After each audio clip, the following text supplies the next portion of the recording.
outside is not that cold, and if you take my hand, I'll walk with you to Georgia.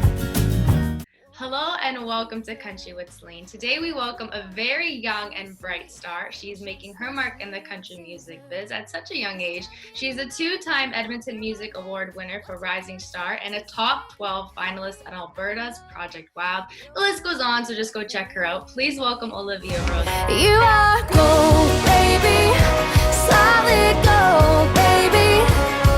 Soft to the touch, I'm lost in your rush. I can't stop digging for your love if you hold me. Olivia, how are you doing today?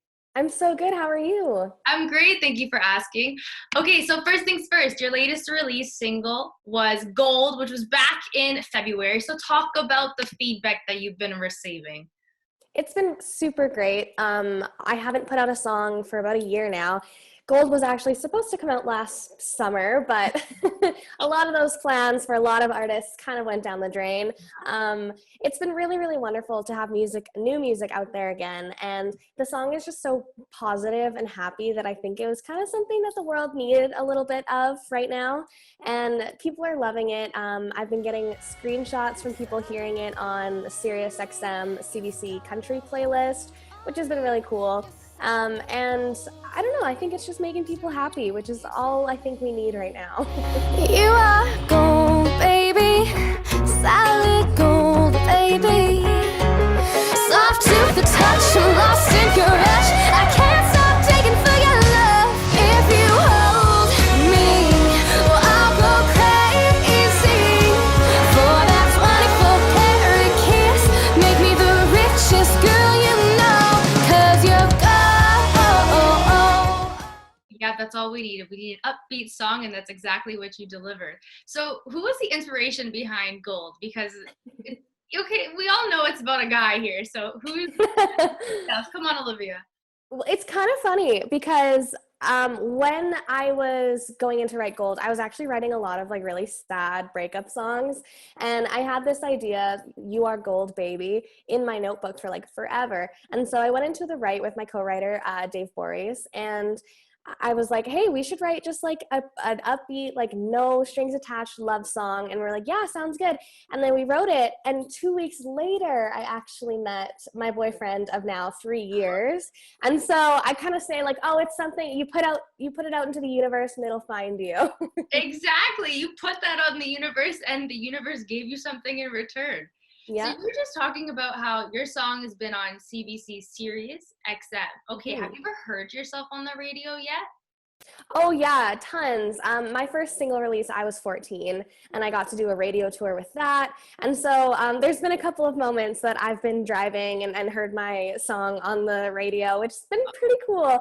And then I definitely, when I know that they're doing a feature on it, I always tune in and listen. Wow, I can't imagine what that feeling must be like. It's so surreal to like hear your song on the radio, like, but that's amazing. Keep it up, Olivia. So let's just talk about your first single. Was Make Up to Mud. And now when you listen to that song, there was a lyric in there that went, I'm the kind of girl who goes from makeup to mud. And even you even made the comparison about heels to boots. Sounds like you're describing yourself, but I feel like it was also influenced by other female artists, because I was getting like Shania Twain vibes from that, and also like a Miranda Lambert. So 100% Miranda Lambert all the way. She has been one of my like hugest inspirations since I was just little, like 9 years old, when I kind of started working my way into the world of country music as a career. And so Miranda Lambert was definitely an inspiration for that song. When I was younger, I kind of struggled with having to decide, like, what kind of girl am I going to be? Am I going to be a girly girl, or am I going to be a tomboy? And I grew up in a really small town where I got to go like fishing and quadding and do all that fun stuff, but I also love to get dressed up and get on stage and perform. And so when I was younger, I don't know why, but I had this weird paradox where I was like, I have to choose one. And so I got a little bit older when I think I wrote that song when I was actually 12. I started writing it when I was 12, finished at 13, and then released it at 14. And I think it was just a really fun, age-appropriate like song to write and put out. And so I'm really proud of my past self for kind of like doing that and having that kind of anthem for any other little girls who are struggling with, well, I love putting on makeup and pretty dresses, but I do love going down into the mud and quadding and doing all that kind of fun stuff. So it was definitely a little anthem for myself. And I know that other people really liked it too, because I still get people messaging me saying how much they love Makeup to Mud. 'Cause I'm the kind of girl, go from makeup to mud in 3 seconds flat. Yeah, I'm the kind of girl, go from heels to boots, ain't got no problem with that. And exactly, you get the best of both worlds. I'm just throwing a Hannah Montana quote up there. But like it truly, it truly is the best of both worlds. You were 12 when you wrote that. Wow. Okay, so let's talk about that. You are a huge like songwriter, like you're a skilled songwriter, I should say. So you were named a finalist in the CBC Searchlight Songwriting Competition. Also in the It's Your Shot National All Genre Songwriting Competition and the Calgary Folk Fest Songwriting Competition. So exactly, it's safe to say you are no beginner to songwriting. So when did you first start writing music and realize that it was really good? Well, I guess according to my parents, I've been writing silly little songs all my life, even when I was like just toddling around. And then I remember finishing my first song when I was 9 years old. It was called 15 Minutes, and it was about how a boy only had 15 minutes to tell me why I should stay with him. Oh, then you wrote that song? So sassy.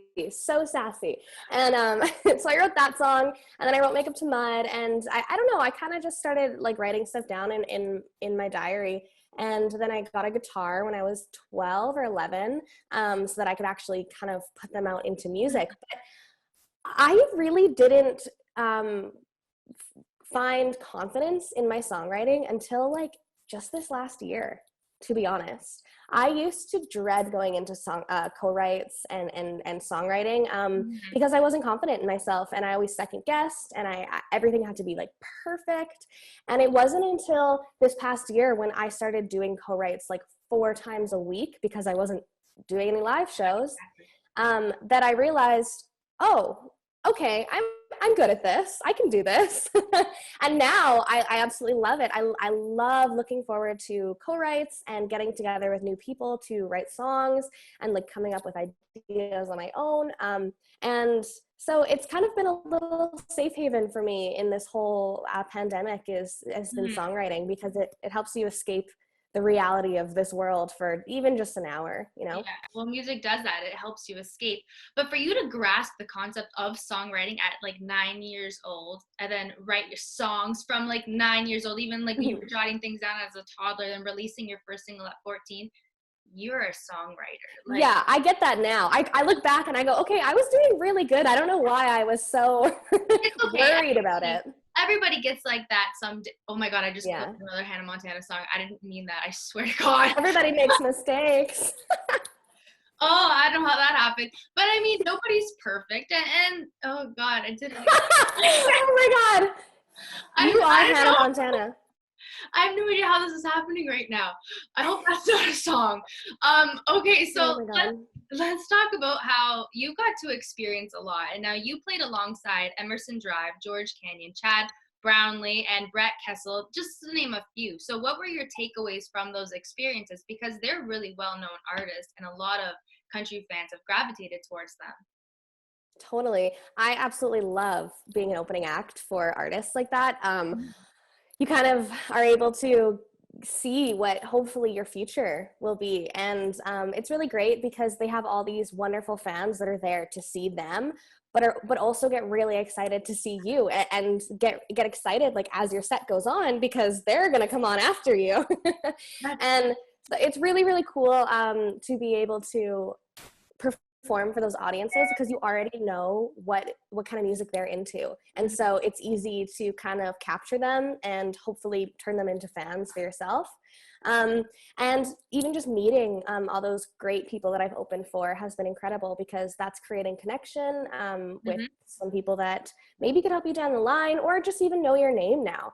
And it's always really fun, and usually you kind of feel like a star because you get a green room with water and pop or whatever you want. And it's pretty fun.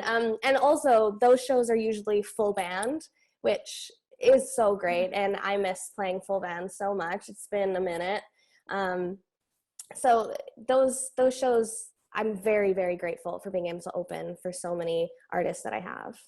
Well, and a lot of people, they don't just go for the main act. They do go for the first act, the second act. And you can put your merch too up at the front. I'm sure you have merch, don't you, Olivia? I've had some in the past, none that's current, but I'm working on it. But you're working on it. Yeah, but a lot of people go for like the first act, but that's exactly how you gain fans. Because if you're going to be performing at a Carrie Underwood concert, hopefully I see that in your future, or a Miranda Lambert concert. There it is. I switched it when I remembered. You're gonna gain all Miranda Lambert fans. Yeah. So it's really neat how that happens. And connections are key in life too. Like, I mean, you can meet people and like not just have a connection with them, like in the sense of, just a business connection, but you get to actually know the person, become friends with the person as well, right? Mm-hmm. So let's get to know Olivia Rose even more. So where exactly did you grow up? I know you grew up in Alberta. So explain to me your growing up life, your childhood. Totally. So yeah, I grew up in Alberta, northern Alberta. It's a really tiny town called Elk Point.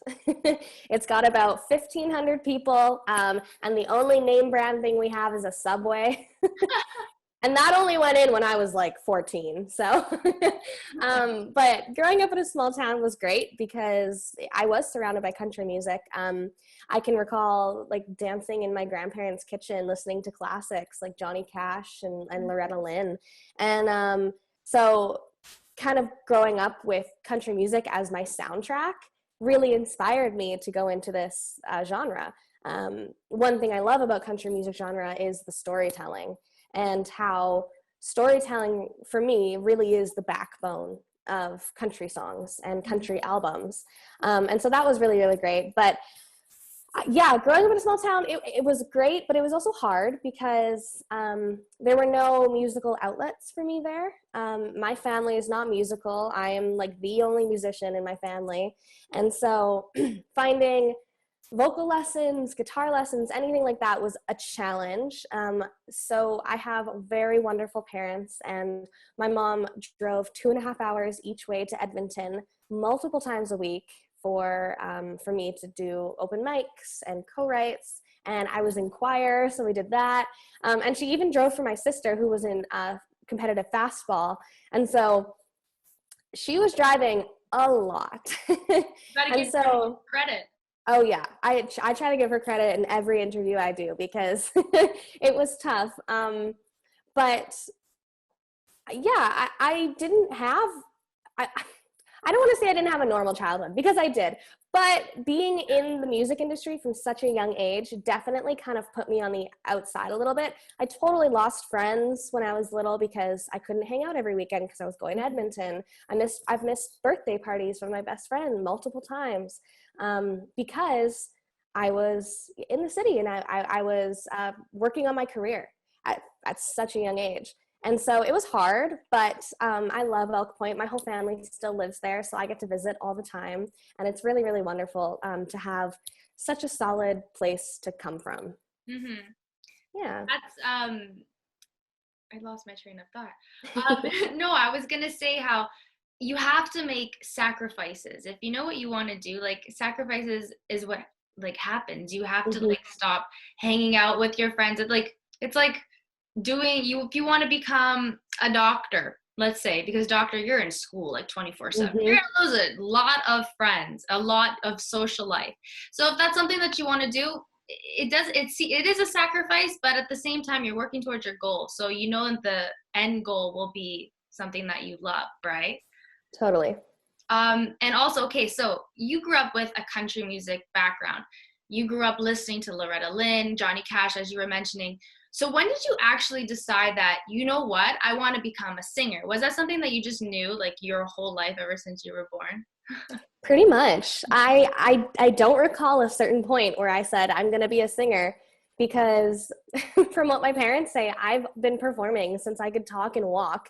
Like I would get up on the coffee table and sing for my parents' friends, and I would put on full productions of The Little Mermaid in my bedroom. And it's just always been a thing that I've done. And like I couldn't imagine doing anything else. Yeah, when you have your eyes set on something and like you just know, and you can't think of anything else that you want to do. So let's talk about a dream collaboration of yours. I feel like it's gonna be Miranda Lambert, but like let's put Miranda Lambert aside on this one, okay? Other than Miranda Lambert, who would be your biggest dream collaboration? For sure. Obviously Miranda Lambert. Yeah. But I have two. One that's very out of the realm of possibility, probably, which is Taylor Swift. That would be like way in the future if that were to ever happen. Taylor Swift is one of them. I love her writing. I've been obsessed with her ever since I was a little girl, and her new albums are just so good. But another one of mine would be Hailey Whitters. She is a really, really wonderful country singer. She just released a song with Lady A, I believe. And I've been following her on Instagram for a couple of years now, and I'm just obsessed with her albums and her songs. She's very classic country, and she serves a Miranda Lambert with like Dolly Parton vibes. And if I ever got to write with her or perform with her, that would be just insane. Well, you have to put out into the universe. Yeah. You put gold out into the universe, and you receive a different after that. So this will happen for you in the future. I'll just message her on Instagram. No big deal. I mean, you probably could. Let's be honest here. You're in the music business. You probably just message her, and she'll like look you up, and she's like, "Oh yeah, Olivia, let's do something." And Taylor Swift, though, no, like her new album coming out too. She's smart. Like, oh my gosh, she is a smart cookie, eh? She is one of the smartest businesswomen that I have ever followed. Hands down. I completely agree with you on that one. So we talked dream collaboration. Let's talk about a music festival, because there's quite a lot. And if you live in Canada, there's quite a lot here as well. So what would be your number one music festival that you would love to play at? Obviously, I would absolutely love to play main stage at BBJ. That I've been going to BBJ since I was young, and I've performed at BBJ and the songwriters tents before, and just the vibe and the energy that you get from the main stage when the sun's going down is insane. So it would definitely be Big Valley Jamboree or Boots and Hearts in Ontario. And then another one that I was always thinking about is probably Coachella. How cool would that be? You know what? I'm getting total Coachella vibes from you right now. I think it's the look. Yeah, I think it's the look. That would be amazing. And you know, for the longest time, I didn't know that like you saw a lot of country artists like perform there. But like I thought it was more indie, but like it's really mixed. Like it's it really is, because there's like Casey Musgraves, Maren Morris. Yeah, totally. Yeah, Coachella would be something amazing to go and see, first of all, but to play would be, oh God, 10 times better. So what's next in store for you this year in 2021? I know 2020 was a bit of a year, but we all managed to get through it. Hopefully 2021 is a lot better. But so what's next in store? Any new single or EP? What's going on, Olivia? Yeah, so right now, obviously, I'm pushing gold. It's only been out for a little while here. And I've just been doing tons and tons of songwriting because I'm really wanting to put out my very first album. That's been something that has been a dream of mine ever since I was little, is to put out an album. And so I've just been writing my butt off and writing really, really great songs. And so right now I'm really just working on grant writing for a Factor grant to record my very first album. Oh, that's really exciting. Do you know like exactly when, if you were to release an album, like when exactly it would be? Maybe like next year? Probably next year. I don't have an exact date yet or anything, but you'll definitely be the first to know. Don't worry. Sounds good. Thank you. Now, Olivia, before I let you go, we're going to play a little game I like to call Country with Celine Rapid Fire. Nothing to do with music, just kind of questions that I'll shoot at you and just answer them, and we'll go from there. Sound good? Great. Okay. So what is your favorite color? Pink. Pink. You look like a pink girl. Pink or like a dark blue green. Oh, okay. Oh, like an emerald green? But Yeah. with a little bit more blue in it. Okay, I feel I don't know what it's called. I feel like you and me have the same color because that's exactly how I describe my color because it's like that the Tiffany blue, like that, you know, the Tiffany boxes. Mm-hmm. Anyways, okay, your favorite dish. Pad Thai.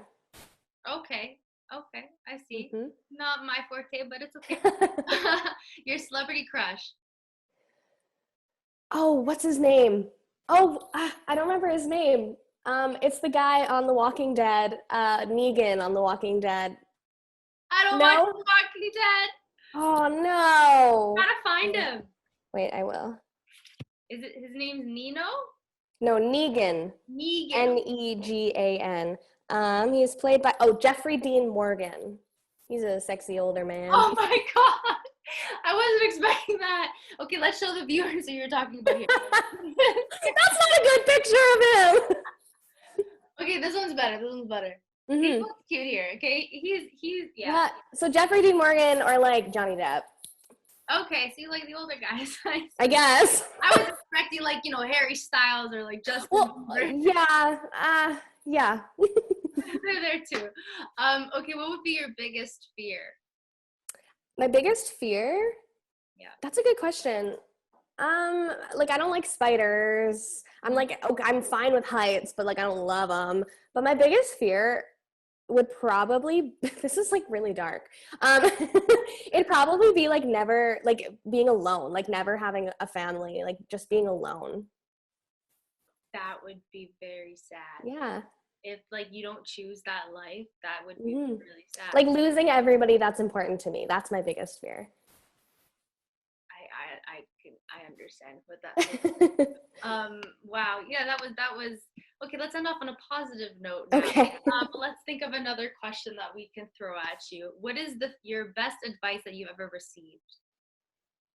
Oh, that's a good one. I have a horrible memory, but